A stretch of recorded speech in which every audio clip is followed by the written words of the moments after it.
apa dandana sing patut yo gek mangkat rada risik nganti sowan ana ing Meguan Kecamatan Sambit Kabupaten Ponorogo. Oh ngono nyambung silaturahmi kelawan para warga agung ingkang mapan ana ing Meguan Sambit Ponorogo.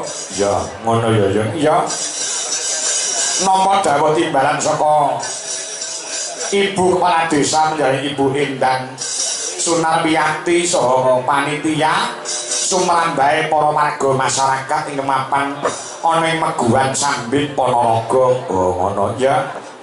Dalam rangka apa? Dalam rangka agenda tahunan yang setiap tahun kuwi diadakan kanggo rasa syukure kabeh para warga masyarakat ana ing Desa Meguan. Ya. Dadi agenda setiap tahun pancen kaya ngono, bersih desa utawa sedekah bumi. Oh ngono. Bersih desa iki tegese apa? Bersih wis ngarani desa ya wis ngarani. Resik desa, ngresiki desane, resika sing nggoni, ya ta? Resika sing dadi sengkala durga mendak kala sirna, sakwise dieneke tasyakuran kunjuk marang Purbaning Gusti Kang Maha Wikan kanthi srana gelaring kabudayan wayang kulit iki kanggo srana silaturahmi kang sarta tirakatan bebarengan nyuwun marang Purbaning Gusti ingkang akarya jagat dadi srana pamundhut pamintane kabeh para warga masyarakat kinambulan srana nganake sing diarani bersih desa iki dadi jalaran ana ing Desa Meguan kuwi dadi desa ing badatun thayyibatun warapun gopur gemah ripah loh jinawi kerta tata raharja murah sandang kang sarta mangan ada saka bencana alam digampangke golek rezeki dawa umure sehat awake slamet donyane slamet akhirate Allahumma terus songo pancen ya kaya ngono kuwi. Oh iya nek sedekah bumi iki tegese apa? Perkata sedekah bumi iki tegese setiap tahun diperingati ya ta kanggo srana bersyukure kabeh para warga masyarakat. Oh iki setiap tahun diperingati sebagai tondo syukure kabeh para warga masyarakat. Iki sing duwe gawe ora mung bulurah tok, sing duwe gawe ora mung perangkating desa tok, ketua panitia tok, ora ning secara keseluruhan warga masyarakat ana ing Meguan bengi iki duwe gawe besar ya kuwi sedekah bumi. Oh ngono ya. Mula dina iki utawa pada malam hari ini sing duwe gawe iki wong sak desa. Iya, iki wajibe ya dileki nganti rampung. Bener pengendikane Bu Lurah, leres pengendikane Pak Camat. Adicara kaya ngene iki sing diperingati setiap tahun, ora mung nonton wayang tok ya dibarengi karo tirakat. Tirakat kuwi ya nek wong Jawa kuwate melek ya melek. Ning melek sing positif kaya dene nonton wayang kaya bengi iki. Oh, ngono ah. Melek bebarengan donga bebarengan mongko dongane wong 40 kuwi mandine kaya dongane wali siji no. Oh ngono ah. Mongko bengi iki wong 40 punjul para atusan sing padha mirsani. Lah kanthi srana tirakatan melekan bengi iki muga-muga apa sing dadi hajat niate cita-citane para warga masyarakat iso kinambulan dening Purbaning Gusti. Amin ya rabbal alamin. Dadi iki hajate wong sak pirang-pirang, hajate wong sak desa. Mula dingko lek limbukan kok mulih kuwi rugi nek urunan 70.000 iki lho, Bro. Ngono ya. Iya. 70.000 iso nanggap wayang gayenge kaya ngene kono. Oh, ngono ya. Iki bukan masalah uangnya ning rasa kepeduliane. Oh, warga masyarakat. Bu Lurah ya wis ngendika, mau nalika pidato, Bu Lurah tidak bisa apa-apa tanpa disengkuyung kabeh para warga masyarakat. Ini yang dinamakan manunggal. Manunggale para warga masyarakat dukung kabeh program-program desa sing dipimpin karo Ibu Kepala Desa panjenengane Ibu Endang Sunarwiyati. Oh, ngono. Wisa terus gitu ke siapa? Dengan demikian adicara kaya ngene aja nganti ditinggalke. Mergo iki wujud rasa syukure kabeh warga masyarakat. Ya. Kah kuwi tegese apa? Kahanan sing elok kaya ngene iki kanggo sono nyuwun marang purbaning Gusti muga kinabulan sing dadi kersane kabeh para warga ana ing Meguan. Oh ngono. Bu kuwi kesapa? Bu budaya diuri-uri ya ta. Utamane wayang kulit. Oh diuri-uri. Nek ora ditanggap kuwi ora bakal iso lestari wayange awake dhewe. Mula sembah nuwun lawan para warga utamane ana ing Ponorogo sing setiap bersih desa kuwi mesti nanggap wayang. Oh, ngono. Kok kowe iso ngucap kaya ngono? Sak sore iki lho bar magrib aku diaturi maem ana daleme Bu Kepala Desa. Aku iki nampa dayoh loro, Pak Dik. Ponorogo kabeh tur petung dadi kabeh. Oh, ngono Ponorogo ya. Iya. Ngono kapan kuwi? Maya kok nyiarke mau sore aku ngobrol karo Pak Kepala Desa Ngadi Sanan Sambit. Kuwi jane sing dikersakne tanggal 4 Juli.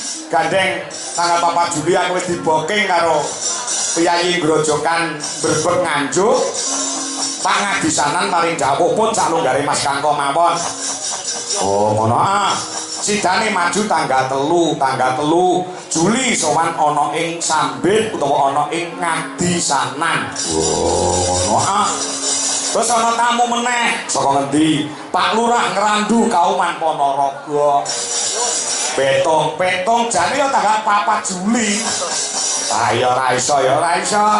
Terus panjenengane kersa mundur ana ing tanggal 14 Juli wonten ing Ngrandu Kauman Ponorogo. Dadi ya loro langsung dadi Ponorogo kabeh. Ponorogo kabeh iki yang saya katakan bahwasanya masyarakat ana ing Ponorogo setiap tahun nganake bersih desa mesti nanggap wayang. Ini sangat luar biasa pelestari budaya. Mula tepuk tangan untuk masyarakat ana ing Ponorogo yang hebat ini lho. Kaya ngono ya. Rumangsane piye?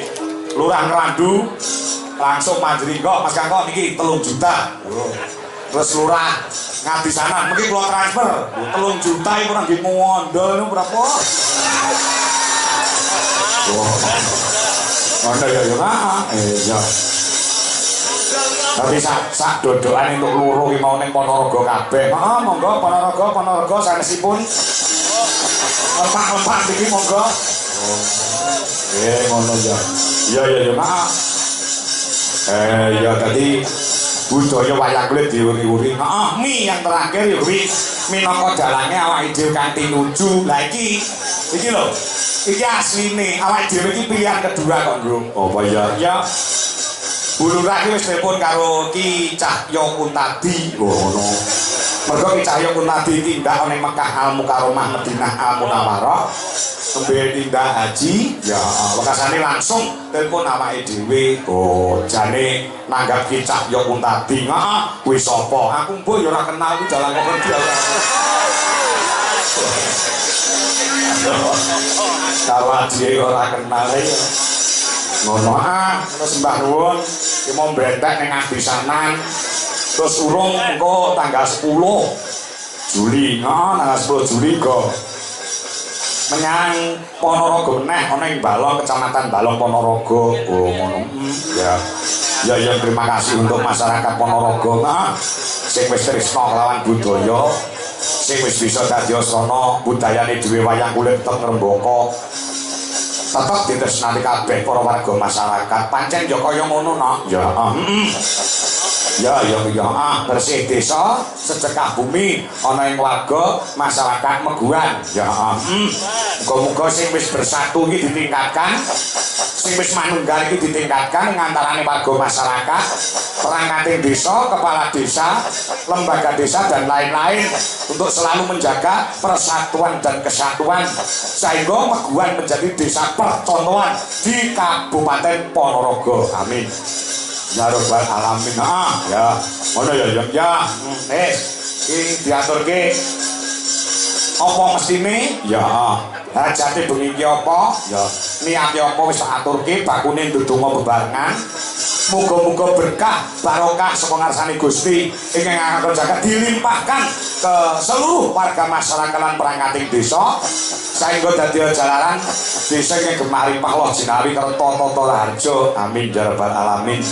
Sarana bersih desa muga-muga sing maune susah iki bekasane atine dadi seneng ya.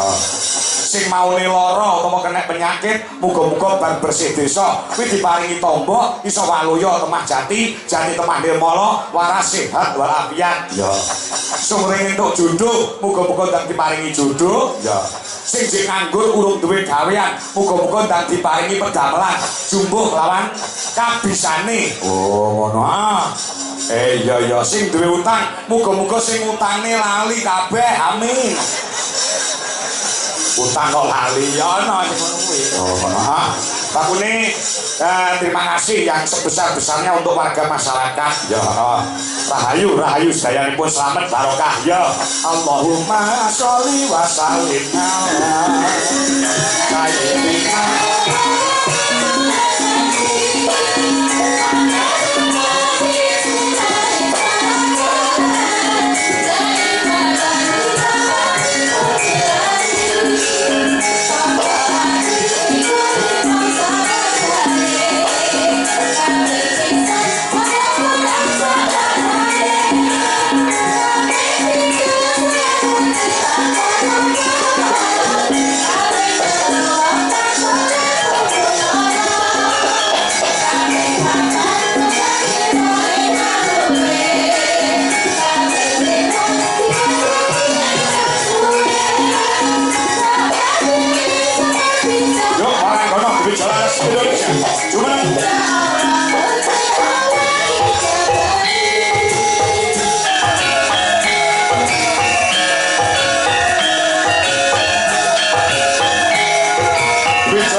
wis diaturke ya, wis diaturke mau lagu yang bernapaskan religi ya.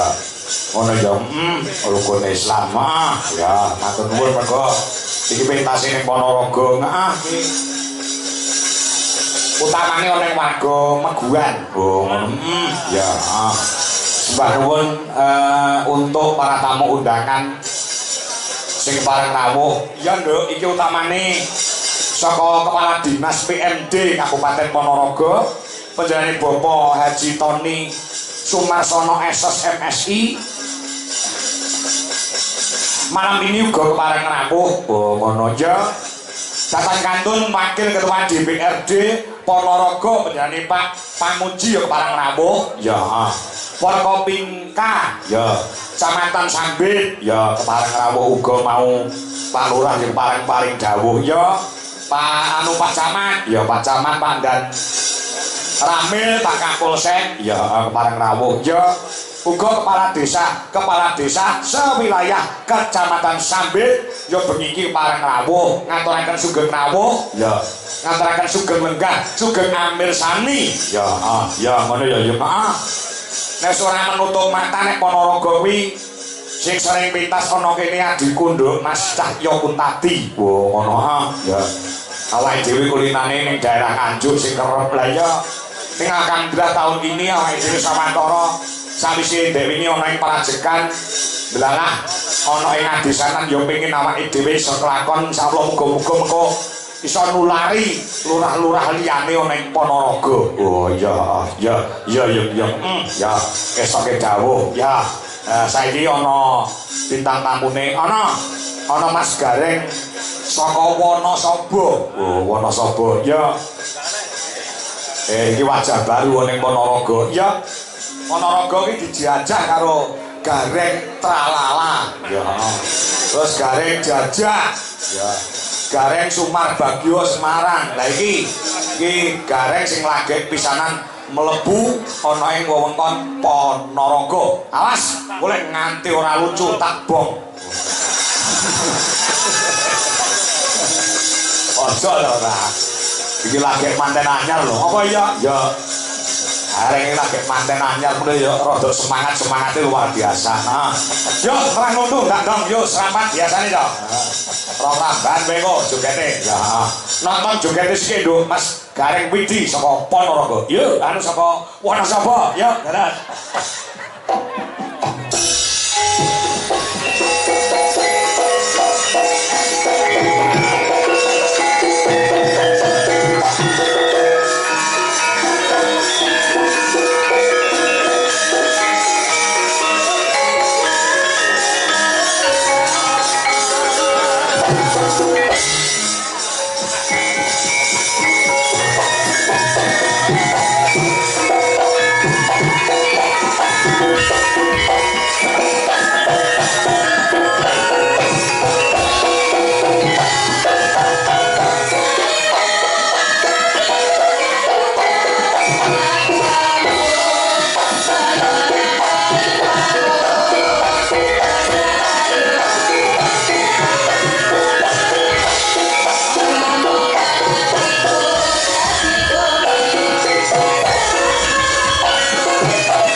takon metu gareng kok karo Kumbakarna. Alhamdulillah wa syukurillah. Sendelu Mas Gareng Widi Wonosobo. Wilujeng dalu Mbak Yu Limbo, Mbak Yu Cange. Nggih. Iki lho. Apa? Dek seramat metu penak-penak ya dibarengi karo Lah iya. bapak ini alhamdulillah sowan wonten ing Meguan. Meguan. Ponorogo. Iya. Maguan. Pisanan iki yo nambah Ponorogo lah. Ono ya. Lumantar panjenengan kula saged sowan wonten Ponorogo. Ya. Bagulipun sambung sedulur lumantar warga masyarakat wonten ing Maguan. Iki sedaya tansah manggih kawilujengan, gagas warasan, kathah rezekinipun. Buku-buku kasembadan sediane. Amin, amin, amin nggih. Aku melu dijolasi senengi raja-raja. Apa sih maksud iki Mas Gareng? Wah, yo kabeh tak seneng ngemake aku. Ngemake apa? Tangan harus seimbang.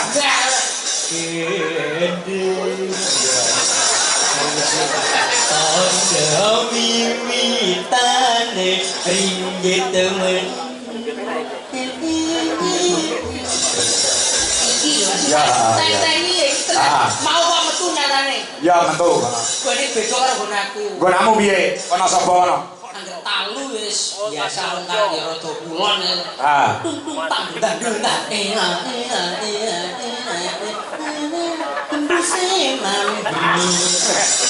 Wis kembuse mampu. Wancine talu ngono. Wancine talu kok gembus. Alhamdulillah lumantar Ibu Lurah lan sedaya warga masyarakat wonten ing Maguan mriki. Nggih. Penontonnya yo luar biasa. Nggih Mas Ponorogo ki tolak ukur penonton wayang ki Ponorogo. Ados ka Wonosobo udakara yo 6 jam, Pak. 6 jam ya. Teko kene. Piye perjalanannya lancar? Jos. Jos piye? Yo ngetol aku. Ngetol. Cah kene ya. Wah. Mosake terobos. Bayaran wis lunas. Lah iya. Dadi ngene iki lho. Ning ya iki kanthi ujube merti dusun utawa sedekah bumi utawa sedekah desa. Iki wujude ya tok warga masyarakat iki gedhekke rasa syukur marang Gusti kanggo puasa. Ora liya ya kuwi ya. Awit to iki acarane wis pirang-pirang dina, Pak. Seminggu bisa. Seminggu, minggu iki ana mujadahan utawa sholawatan. Ya. Ana bersih para pepundhene kang sampun sumare wonten kersanipun Gusti. Nggih kirim donga. Pentas reok. Ya. Mau yo ana wayangan. Oh, hawan. Ya. Hawanmu yo wayangan. Ya, sakruwate. Pentas seni seluruh desa kene iki dipentaske ana pementasan yo reok, mau terus iki dibajutke wayangan. Alhamdulillah kanthi sedane warga masyarakat Maguan muga-muga didohke bilahine dicerake rezekine. Amin. Amin ya rabbal alamin. Kula yo karang desa Mawacara negara Mawatata. Mawatata. Beda adate karo Wonosobo. Wah, adate nggonmu piye? Nek Wonosobo ki yo wayangan ki rong dina rong bengi, Pak. Wah, wayangan rong dina rong bengi. Rong dina rong bengi. Awan bengi, awan bengi. Awan bengi. Wis iso dalang iso semaput ngono kok carane ngono. Yo ora kok. Dalang awan yo disuliki. Oh, awan dhewe. Awan ruwet bengi yo wayangan. Mongko bubare ning Wonosobo niku jam 6, Bu. 6 isuk. Hah? Srengenge metu kan lagi, Pak. Srengenge metu ki gek kowe bar. Nek ora iki diprotes karo masyarakate. Mula iki Ponorogo Maguan iki yo ngarani. Ngaran piye? Bubare 6:30. So. Wong mau Bu Lurah wis ngendika bare jam 3 kok kowe ndawakne wektu iki lho. Jam 3 to? Jam 3. Tak kira padha karo Wonosobo dikacake setengah jam dadi 6:30. Ora. Yo gone soblesan, desa-desa. Kene iki wayang kuwi saka linggane tembung wajib sembahyang. Wayang iki wajib sembahyang. Heeh, dadi diwiwiti sak bubare isak, dirampungi sak durunge subuh. Ngono lho. Nek cara kene lho, nek cara Wonosobo nggonmu kono duwe adat sing kaya ngono silakan dilanjutkan kuwi wis adat budayane. Nek tumraping Jawa Timur ana ing Ponorogo diwiwiti sak wise isak, dibubarke sak durunge subuh. Saya ning Maguan kene lingkungane agamis, agamane kuat. Nek ora percaya kowe jam 3 sore ngono dolano ning musala, ning masjid ning langgar. Allahu Akbar, Allahu Akbar. Wong maguan langsung gruduk neng sawah rek. Karo kok tenan. Lho iya, bener neng sawah ki ngampiri kancane sing sik do macul nandur mari. Ayo Kang, dolaran kalau ditimbali karo Gusti Allah adan wis kumandang. Nek macul, nek nandur mari leren sithik. Ayo, naki neng masjid neng langgar bareng-bareng salat jamaah, rampung jamaah balik neng sawane nyambut gawe. Ini yang dinamakan seimbang utawa balance. Wong maguan nyambut gawe yo kanthi sregep kaya uripmu 100 meneh, ngibadah kanthi kusuk kaya dene sesuk ditimbali karo sing gawe urip. Ngono lho. Paham gak sih? Paham. Lah iya. Ini cah agama. Wah, Sesuk aku malah kaji, Bos. wah, sesuk mangan kaji nang Mekah. Lho, Mekah. Aku wis daftar aku. Wis daftar. Wis daftar. Daftar piye? Yo daftar kaji. Ngono. Terus Ini kok aja dipedake. Ah. Nah, to ambok dagelan kaya ngene iki. Ah. Imane kuat, Pak. ya. Contohnya aku wis nglakoni rabi. Ya. Dadi saiki iki umpama rabi saiki lho deleng awakku iki. Piye? Saya lemu ta iki. Iya. Ngampur mergo kok ana sing wis ngopeni. Ngono. Bali ana sing senapake. Iki nek dhuwit iki tak tabung kaya bojoku ya. Terus kok ditabung meneh kanggo munggah kaji. Terus Imane kuat. ya imane kuat. Imane kuat yen wis imane kuat insyaallah muga-muga ndonga karo Gusti Allah ning Mekah ya muga-muga kasembadan. Aku ki yo ning omah yo ora tanen. Ya. Ora mligi gareng. Tani ya to.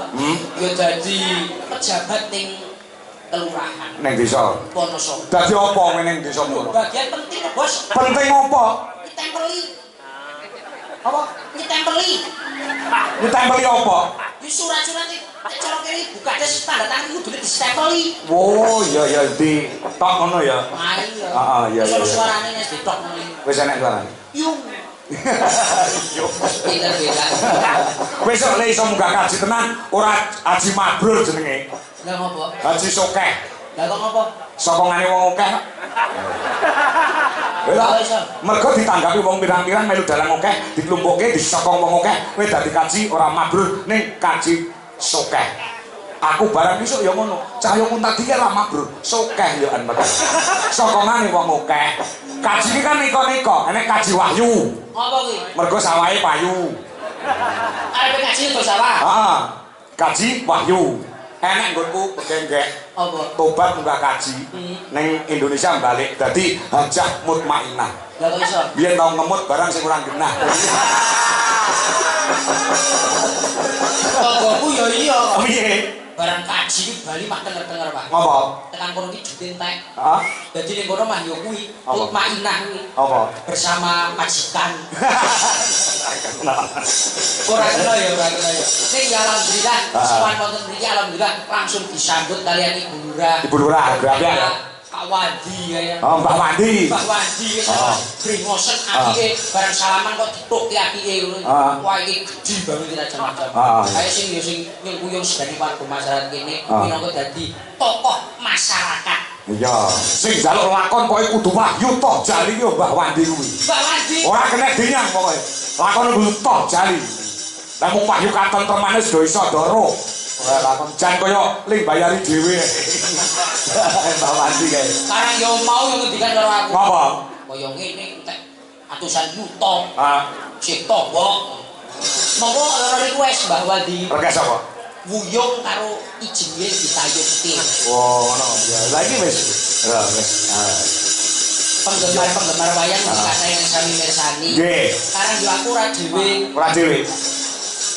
Enek kancane. Ono kancane sing ning pojok Guwedi. Wah. Kancane pas. Pomo dadi bojomu ki pas kok rek kuwi. Lah ngono ta. Iya no, sing wedok gedhi sing lanang cilik. Bak aku, Pak.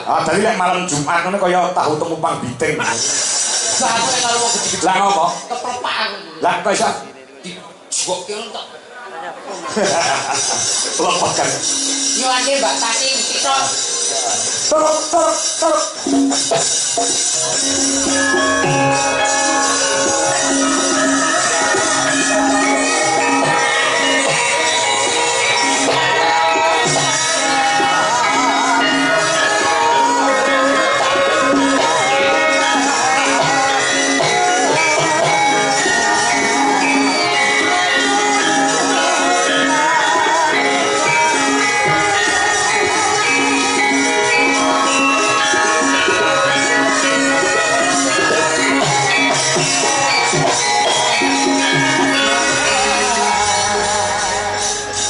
Ya nyek saka Ngayogyakarta ki sopan santune kecekel. Anggah ungguh tata krama kecekel. Lah kok iso? Lah iya no Yogyakarta lek nggone seni lan budaya, nggone papane tata krama lan uda negara. Beda karo Wonosobo. Ting dilaji teko-teko. Wonosobo yak-yakan ya. Heeh. Itu alus iki lek ora kaya nek Kosolo karo Yojo. Yes. Saka Brangkulon aja kaya ngono kuwi, Mas. Piye? Saka Brangkulon kaya ngono. Omongane piye omongane? Nek Conto iki wayang ya. wayang apa? Nek Yojo. Ha. Solo apa ya beda-beda. Suluk beda piye? Wah, anggere. Iso apa kowe? Edan sak kene. Kowe iso ndarang apa? Wow. Piye ya, Jan? Lu. Trauma. Saretinon ing asih peken Busana sutra kang menika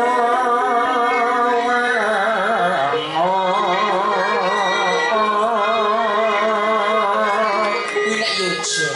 Apik nek cangkemmu. Beda nek Solo. Solo piye? Solo iki gedhe. Gede. Piye? Besang. Sing hanjreng Puspita Rumena.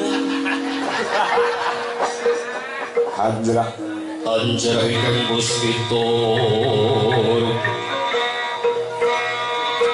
kasih sampirono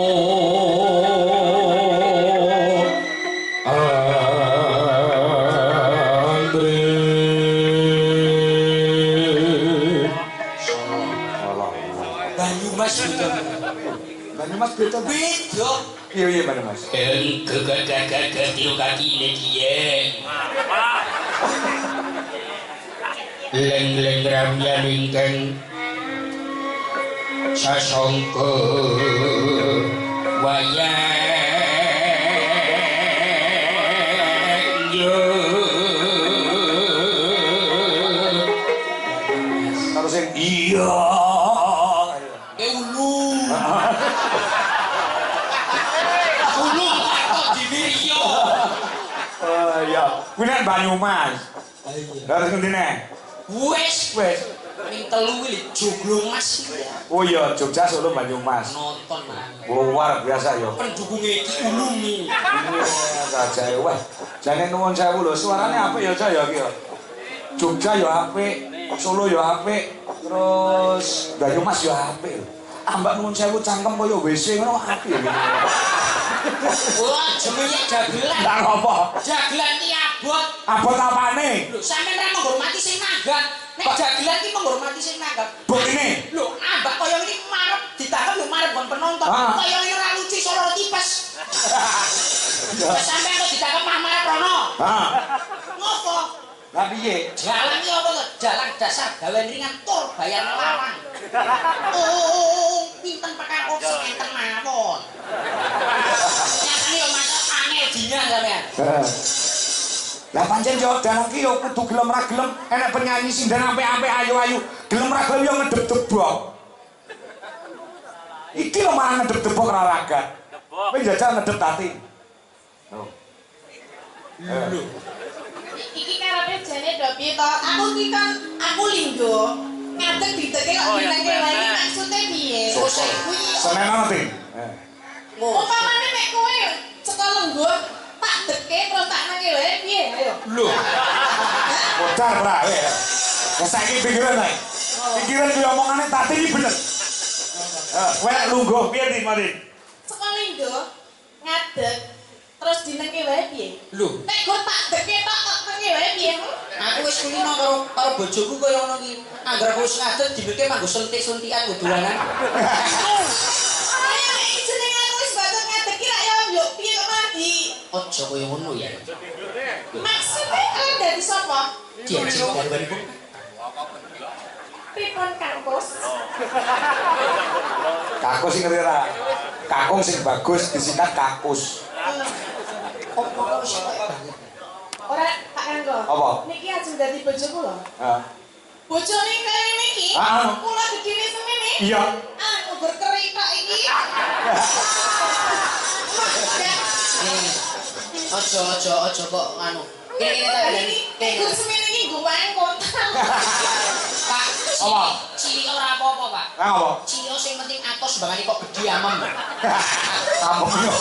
Jenenge nek kok wedok kuwi ya paling ora nek sing lanang ki ya gendut ngono lho, sing wedok kuru lah. Ora iso nek sing anak gendut wedok gendut mah tubuhan iso. Lho to, Pak. Ya rada kesulitan sithik. Lah gure masih dek. Iki malah bahas apa Dezali, ha? Kowe wis keteki aku lah yo bagi pinake kok malah karo Pak Kanko terus lho. Ya dianggurke sithik ben dupreng laler sithik. Ngono. Sugeng dalu Pak Kanko. Sugeng dalu, Pak Tati. Mereka nggih wonten Maguan. majuan Nggih. Nika derek sowan wonten mriki, derek tepang Pak Bu sampun tepang kalian kula. Derek oh nggih. Pak perkenalan ya, tak kenal maka tak sayang. Tak kampung kowe kuwi tak kampung. Gini kula Patin Titot Pak Bu, kula saking Jogja, saking Kulon Progo. Nika sowan mriki nderek ndedonga kagem masyarakat Maguan sedayanipun mugi sedaya tansah pinaringan sehat. Lancar rezekine. Rezeki ingkang berkah lan barokah. Sedaya masyarakat tansah guyub rukun. Ayem toto titit tentrem gemak ripah wah jinawi. Amin. Reng, Ngopo? genahno. Jenenge Tatin kok metu titote iki sebabe apa? Ti apa? Ora, Tatin titot ki artine gedhe. Lah nek cilik Sapa sing meneh titit? Titot kuwi artine gedhe, Mas. Ngono lho dadi Tatin titot. Wujude ya kaya ngene iki rada gedhe ginuk-ginuk gemoy. mula kok mau Pak Kanko nek ngetoke Betara Guru kok ora sida. Lah napa? Sebab dinamake umpama Mbak Tatin jagong saka kono kaya Betara Guru, Pak. Kok iso kaya Betara Guru ki? Lah iki tangane papat. Tak papat loro no. Papat. Sing loro ning endi? Sedakep ngono. Jalur nyulak katane. Betara Guru ki tangane papat. Iya. Iki tutangan. Sing loro ki iso ngene-ngene. Terus sing loro ki sedakep nek Betara Guru ki. Tapi nek Betara Guru lagi nduk. Galon. Lah iki Kok ngarep buri ki ora iso dibedakake, Pak. Kok iso? Iki yo. Kok ngarep buri kok ora iso dibedake nyek Tatin lho kowe. Ngarep buri ki ora ono dibedakake. Kok iso? Umpama aku dadi bojone Tatin iso ndelik Kok iso mendiki? ngarep rono. arep rono iki bahasa ngendi kowe iki? Rono rene. Rono rene. Iya to, Pak. Saka kono aku ora ketok. Dadi umpama aku dadi bali cocok ya sini. Duwe bojo Tatin koyo ngene. Iya. Biasane yo gedhi ning iki ngangen Pak. Oh, ngangen. Pirang-pirang dino ora ketemu ki kangen rasane karo lagi. Kowe. Sangen terus ngapa saiki wis ketemu? Yo piye cara Ya carane piye? panggung ini hanya milik kita berdua. Terus apa? Yo roman to paling ora. Roman iki dadi sapa? Hah? Dadi sapa? Yo paling ora iki koyo ning ketoprak-ketoprak. Ya. Wis koyo yo iki kudune injis. Lah dakwaane apa sih? Apa, Pak? Anu, kene lah getol dengan cerita Sumentan Edan. Ayo Mas Broto kita di Suminten. Lah cemluke tak pilihke sisenku. Sing ayu, Pak. Sing ayo sapa jenenge? Okva. Ayo dadi cemluke ya. Tok tok tok tok tok.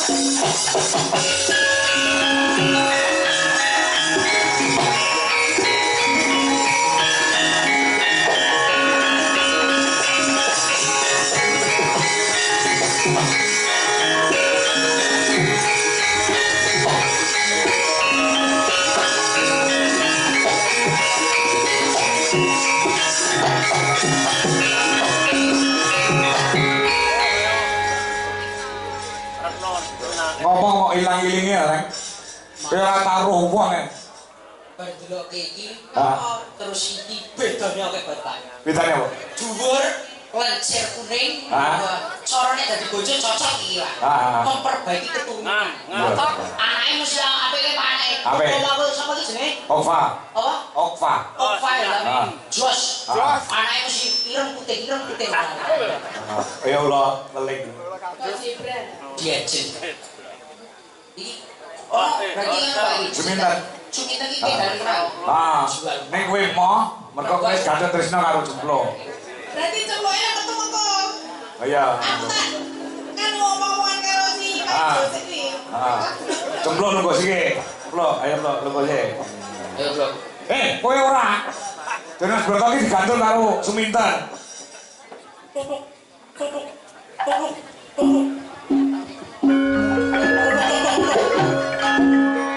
Tak wis padane sapa kowe. Koyo ora panggil iki. Suminten. Aku sing kenal lho Timnas Broto. Jenengan iki kula tuwate kok boten rawuh-rawuh Timnas. Ono ingkang pakai ini. Opo iso kangene?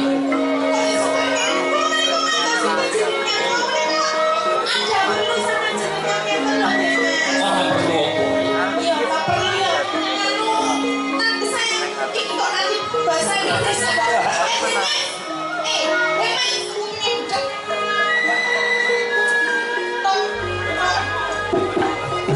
Ono opo sih? Panjenengan menika pakai kalian kula. Aku ora pangling marang sira. Nanging tak wis padake Kula sinten? janur gunung. Kula sinten? Janur gunung. Kula sinten? Janur Kula gunung. sinten? Suminten. Nanti kula suminten kok Mas Lolo sampun kapan sanget kalian panjenengan lho Mas. Ojo kaya ngono sih. Wis padake kok kaya ojo. Sakmene gani. Umpama aku Nek jenenge jatuh cinta ya rasa memandang sapa-sapa anane cuma aku sama kamu. nanging kan suminten. Apa? Apa? Suminten. Nek mau hati. Opo?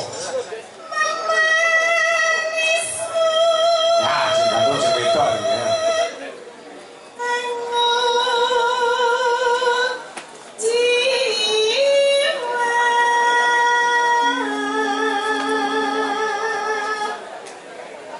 Mas Boto iki goblok, ayu, suarane apik kok ya moh. Moh nek karo iki. Lah ngopo kok moh? Moh, mergo aku duwe pacangan. Weh, Sapa pacanganmu? Opo kowe ora ngerti? Sejatine ingsun wis dari pacangan. Suminten. Nek kula menika tresna saestu kalian panjenengan lho Mas. Ora iso. Ing atase putra bupati kudu duweni sisihan iki paling Nek sisiane sampun wonten sisa iki lho. ora tau kuwi. Panjenengan kok ngrasake sik to? Cecilit wae. Ora iso. Secilit wae. Secilit wae. Ora iso. Jenengan kok yo jenenge ibarat panganan kok nyicipi sik ngono lho. Ora iso. Suminten. lah aku lek kok ngisi pitok gelem. Nek jalane ngono, kok apa gelem ya? Ora iso. Agawe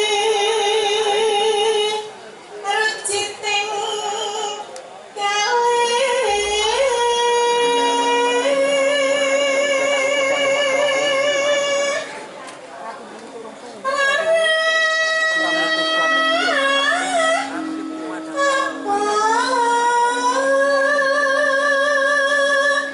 kang si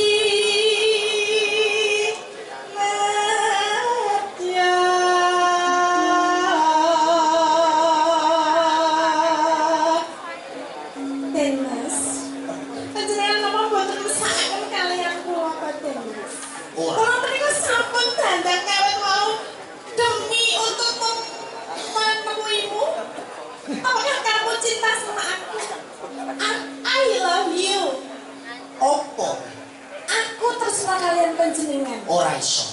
Aku wis dijodohke marang bapakku, Bapakku sapa? bupati. Bupati sapa? Bupati Purwokerto. Jenenge sapa? Sopo? Lampung. Sopo? Aku ora ngerti bapakku sapa jenenge. Sing pokoke aku tresna karo panjenengan. Ora iso. Aku wis duwe pacangan. Ora liye iki cempluk pasidan. Templok marsi. Cempluk pasidan. Endi bocahe endi? Lho, iki Iki endi? Iki coba tepokno aku kali jenenge templok marsi.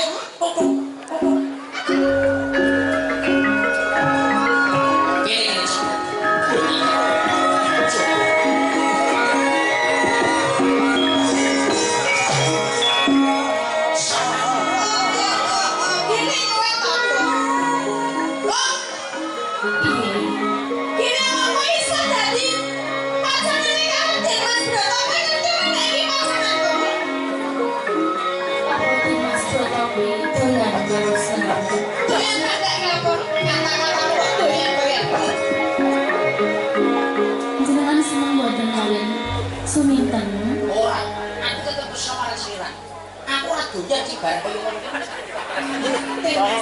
Aja ilang-ilangi kowe sapa sing ngladeni? Jenengan lagi wae ngladeni. Apa ngladeni aku? Nalika suwek-suwek iki sama Nalikane ngono desa kowe ora seneng mergo kowe. Wong kelakuane wong wedok kok dadak manjat pohon kelapa. kan kula panjenengan kan nak to. Kula kan iso nek menek kandel ya menek kandel tak goleki degan. Kula kurang pripun. Nanging dudu semestine wong wedok iki kaya ngono kuwi. Jenenge wanita sing tangguh. Contone iki. Apa? Lho, tuladane ceklok wasiat. Aku njaluk apa-apa iki disembadani. Contone Lho, kopi metu kopi. Teh metu teh. Lah terus aku kurang metu apa? Kowe aku kopi ya metu, susu ya metu. Ora, Ora piye? ora. Ora piye? Ora enak ngomong. Sare-sare ceplok. Iya. Kowe kan aku kira yo sedulur. Mbok rasa ngebutke wong lanang siji kuwi. Mbok kowe iki Aku ngalah. orang rebut, Cinten. Aku ki orang rebut. Terus, Dan Mas Broto sing seneng karo aku. Mas. Dadi wong lanang aja tumbak cucukan lho. Lah kowe mau bar karo aku kok dadi karo ceplok? Nang iki dadi pilihan bapakku. Ceplok. Kuwi mau wis sisaku lho, Bro. Kowe gelem? Belum bro, wong loro kene tak badane iki. Ora kenal. Inti sarine apa iki? Iki sarine. Hah? Yen kowe ora gelem dadi bojoku, aku wis edan lho. Heeh. Kono. Nek aku edan, aku mudul. Bladang ayo bladang. Iki saya ya. Bacot. Yen ora lho. Dan Mas, nek jenengan aku edan sapa sing nambani? Sing nambani jalane. Dalange tambani aku iso. Iso Ora iso, dalange lagi bar loro. bar loro lambung. Ya menjaluk tulung Mbak Wati sing nambani. Mbak Wandi, jaluk tolong Mbak Wandi. Mbak Wandi.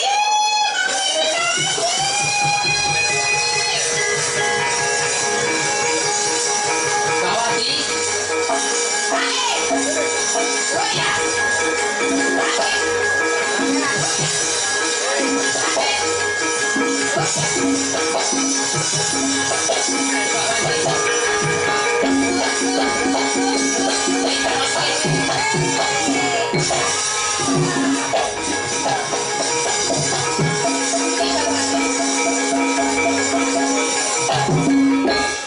Wandi nanti.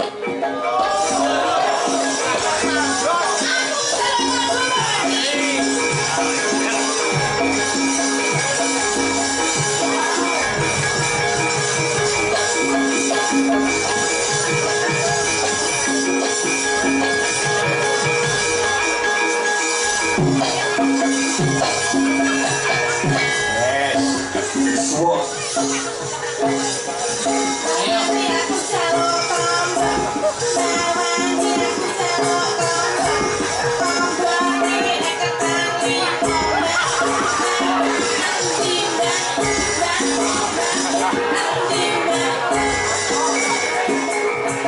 Jadi tadi kalau mau sore iki. Ngapusi gimana? Aduh, mek mbak, mek endi mbak, mek. Piye, Mbak? Iki sing sembodo Pak iki, Pak. Apa? Sing sembodo samubarang iki. Kok sembodo? Lho, samubarang sing merantasi. Heeh. Umur 75. Mbak Wati ya? Ah. Mantap ini Mbak, ini Mbak Seminten Gendang Paras, Gendang Nembang Puyung kalian. Apa ini mau kicing miring? Nyuwun sewu. Nggih. Dipanggil kon kan ke panggung. Mbak, iki lho mbak, niki jenenge Teh Mas Broto ini milih ceplok daripada kula tak ngali jenengan wae ya mbak ya. Lah iya. Yo iki wae daripada kuwi Teh Mas Broto. Oleh to Ibu, Kok iki ra ada duit apa? bojoku karo. Bu, kapan sekedar ki Bu? Tak golek bulanan tok wae wis. Ayo mbak ya, dadi bojoku ya mbak ya. Oke. Ayo kuat bilang mbak.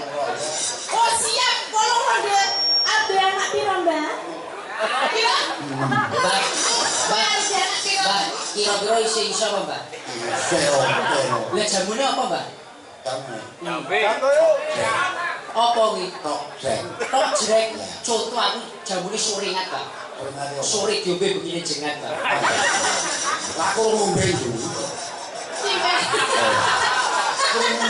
Kuwi ora ngombe wis karo padake. Dengan ini. Sore Mbak. Salah kowe apa nek kowe. Jadi kok nyenggawe Mas Kangkong. Nggih pripun? Bayarane karo Mas Gane kok aku lho kudune. Lah lucu aku. Ra iso wae. Ra iso prene golek kok ngekeke Mbak. Pandi. Iku kan permestian untuk lawak sekian-sekian untuk rezeki. Nggih. Ngono di papat. Aku hitungan. Yo Mbak, aku seno. Kali denger-denger. Sawadi. Jenenge wani wonten tembang napa? Kijing Miring kalian Buyung. Tembang yang rumiyin nggih. Nggih. Kali kuman sih. Nah iso yang penting joget karo aku. Joget yo ora iso. Aku baru ditambani tembang. Iki sing iso nambani iki bayar. Terus munggah nel. Buyung ya nak ya, buyung. Buyung.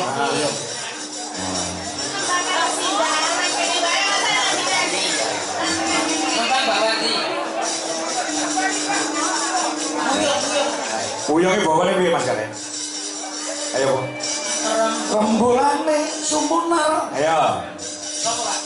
Itu nyanyi nyanyi. Ya. Rembulane Gas. sumunar dadari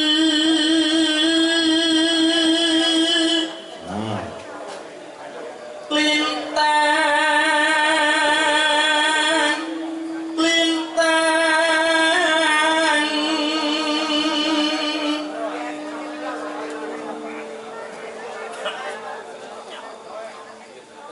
hangitari tawang. Ayo Mbak Ki ana bebungah saka apa iki saking Cakruk Kembar RT 2 RW 3 Gelagan Kulon Riok. Nggih. Ya, iki enten 700.000. Nah. Monggo Mbak Tatin, ya. Nanung, ya.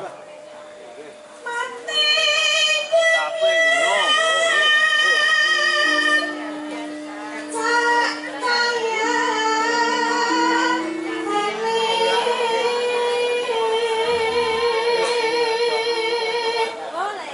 Nonanung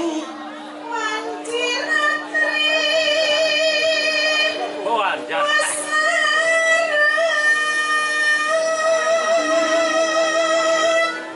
neno nanung, ya.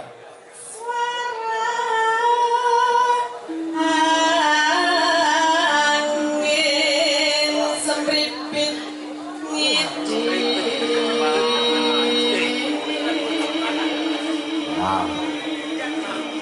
Lolalong Sayang kekeret mana. Masih ada yang Mongkang nandang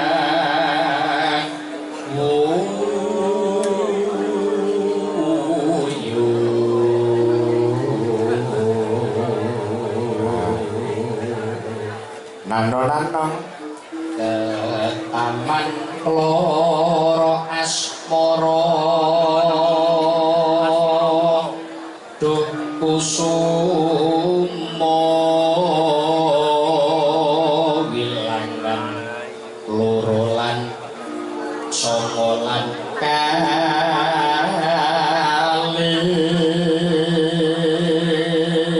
nonanong, ya. mugi welas Malikin.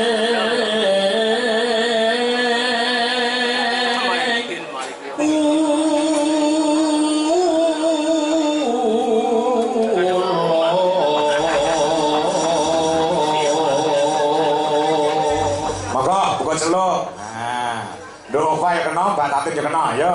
Wuyung. Nah, ya. Langgam sih ya. Nah, kowe. Dangdut. Ya, maka dadas.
Saking penggemar berat Ki Dwi Jogangko nyuwun lagu ninggal katresnan. Oh nggih, pun garap Samboyo. Oh nggih, monggo Cok. Nggih sambung ninggal katresnan Samboyo. Yo.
Sampun kantor iki wau. Mbah Wanti. Ndepipun. Nggih. Wis ora ngene aku. Nggih. Ora kuwi yo matur nuwun karo Nona. Bu iki kanu nggih. Anu lengaken damale nggih dereng siang ngene yo. Sudah sampe. Sudah tanda sampun. Nggih, matur Mandi suwun. matur suwun. Nggih, Mbak Wandi. Sinten sing katuran pinalak pepanggungan mau, Pak? Pak Tony. Oh, Pak Tony. Pak Tony. Oke, Pak Camat kalian Bulura. Oh, ngata. Nggih. Nggih. Jenengan kan nonton kok Buluraen iki. Nggih, nggih. Kita Pak Pamuji. Oh, nggih. Ya, Pak. Katuran pinarang Pak nikah, Pak. Lurah kadosane Pak Rambut Putih niku ya tukang nyanyi ya NP. Oh, komplit nggih, Pak. Nggih. Oh, nggih, siap. Nggih.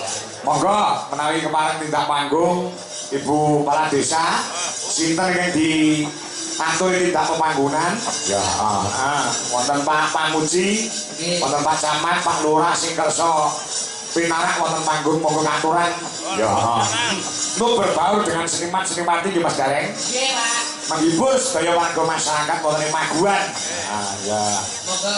Pak Kamuji kok milih dari Pak Camat, Pak Tony. Bardono. Monggo. monggo ayo kancane ngisik gembira ayo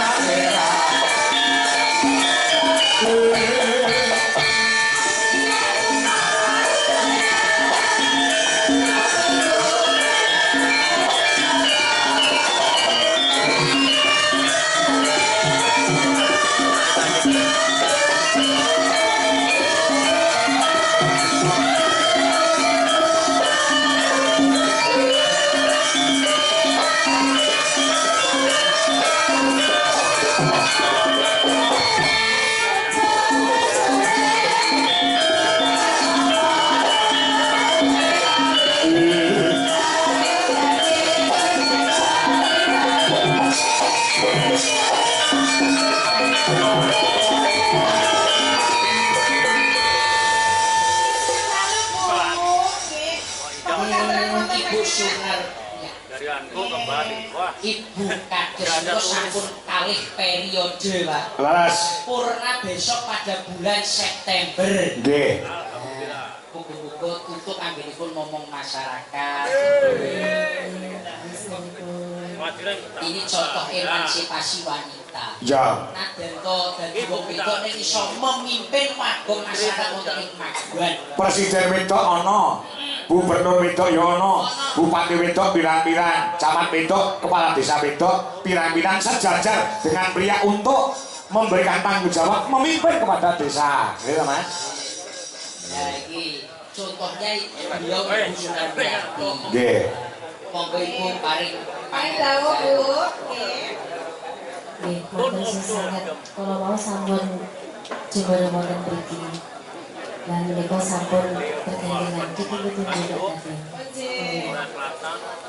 Kawantos sami desa Ngatrames Segerawo, Dumateng, Mbak Tatin Titot. Nggih, Bu. Padha lembur ya Mbak ya. Nek jenengan ampun titot nggih. Anko mau mulai yo. Disedengan ya, Wis Mas. kok pokoke padha lembur. Sami Segerawo, Dumateng, Mas Gareng. Mas Gareng sedang ngomong sapa? Segerawo wonten Maguan. Marjo. Matur sanget atas rawuhipun ingkang ditunggu-tunggu masyarakat. Sampun apa nggih? Berhari-hari begini. Kapan Mbak Tati Tidu? Alhamdulillah dalem saged kepanggihan. Intinipun atas rawuhipun panjenengan saged menghibur masyarakat Maguan. Mumpung kepanggih jenengan meriahne desa Tuanipun. Amargi kegiatan dalu punika pungkasanipun kegiatan bersih desa. Nggih, terus niki ingkang terakhir ingkang pungkasan dados masyarakat punika nyuwunipun ingkang meriah. Nggih. Matur sedanten nggih, Bu. Sampun nguri-uri nggih urip-urip anu seniman kang termasuk kula kalian Gareng kalian Pak Dalam menika nek mboten dipun tanggap nggih mboten urip nggih. Nggih. Iki rezeki niku nggih kagem para pedagang juga lho Bu. Dadi pedagang nggih antara rezeki nggih sedaya antara rezeki saking niki mergo tanggap payah niki matur sedanten terus nguri-uri nggih Bu. Nggih, sami-sami. Dan ngapunten Bapak Kepala Dinas Kehutanan Ponorogo Segerawo, kula wau mboten dari panggih tugas menika. Terus kecakaken Pak Adin. Pamundutan lagu menapa Ibu kamu? titipan Iya, sing nembang kalian kula nggih saged. Kula kembali pun monggo jantrene sing sae. Nggih, sing sae kagem masyarakat kula. Nggih, mboten saged nembang. Siap, Pak. Siap, Bu. Napa? Pripun? Lawani pripun? Nggih. Sesi Jumat. Siap. Oh, nggih. Mungkin kula tak tunggang mawon. Terus mungkin mboten saged basane jenengan. Nggih. Oke, nggih. Matur suwun Ibu nggih. Menyambut dengan masyarakat. Sembah nuwun Ibu Kepala Desa Maguan. Dah, tak nyangoni sinten barang iki ngopo to, Reng? Iki mergo nek boten nikah iki boten ngeten iki, Mas. Ya. Lah iki bejane kanca-kanca iki. Oh, nganti ditung ae jiro rupatmu. Yo boy itu Pak iki, Pak. Aja. Ya kok iso entek 3 juta pujul. Nggih, matur Nggih, sedanten. matur suwun Ibu. Nggih. Mati bocah barokah nggih. Wiwitane. Sesi depan karyanipun Mbah Haji Sukoron Sumondo saking Blitar. Ayo, dibawani riyen Mbak Tatin, monggo. Oh, baru aku.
kurang.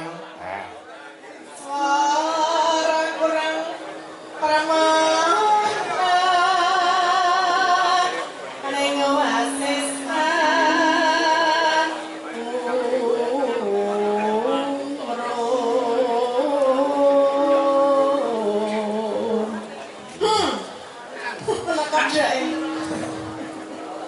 Anggung marang tentara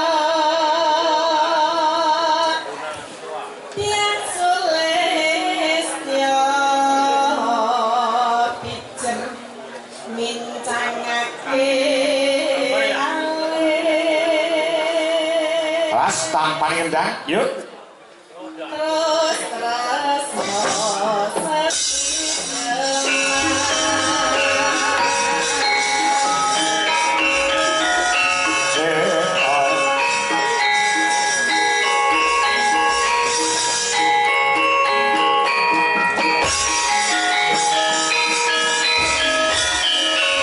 Yuk. luwih becik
Ya.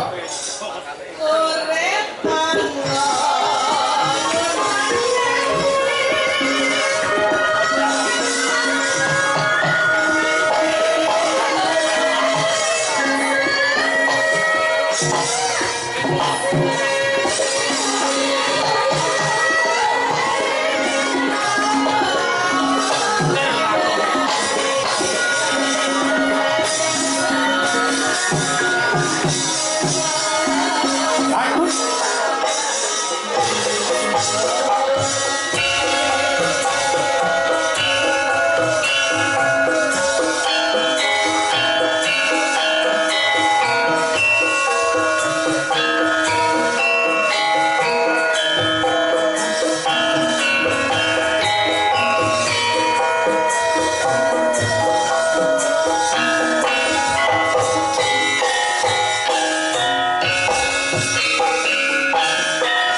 Matur suwun.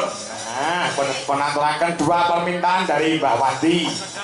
Menika wonten mamundhut Mas Gareng Mbak Tatin. Mbak Tatin jeneng kasih ya.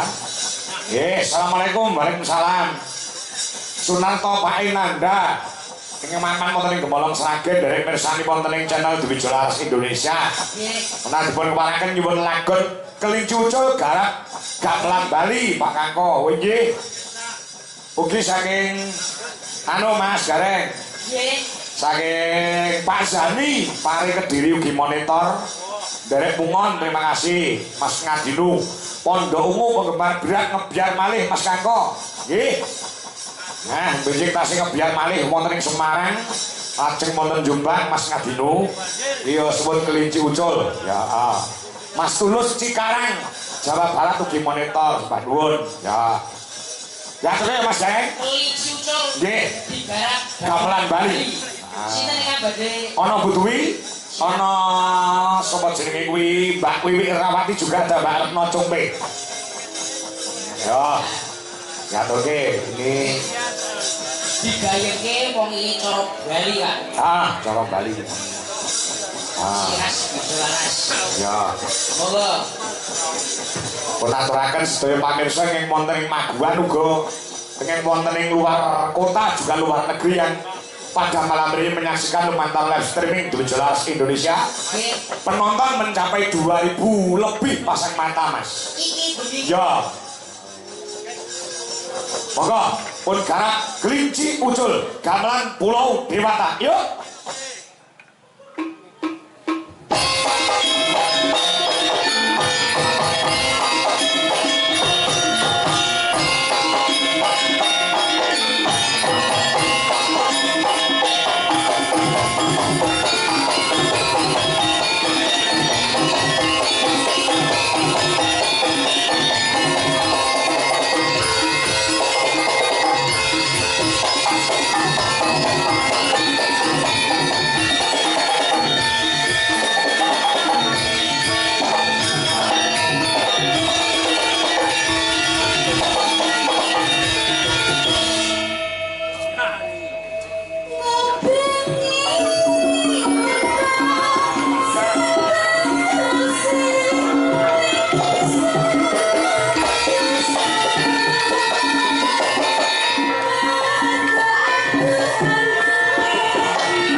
Terima kasih. Singsul. Sampai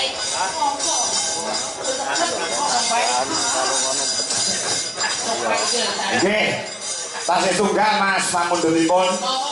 Menika saking Batian ing mapan wonten ing Singapura. Nuwun lelagon pujaning sih. Pujaning sih gamelan kok iso. Bisa ya? Nah. Nggih, ingkang nyekar Mbak Tatin. Nggih. Kagem Mbak Tatin wonten arta 200.000 matur sembah nuwun. Nggih Pak, Pak sehat walafiat sugeng tia. Saking Singapura, nggih, matur nuwun. Nah. Ya, den apa? Gamelan. Ya gamelan. Ah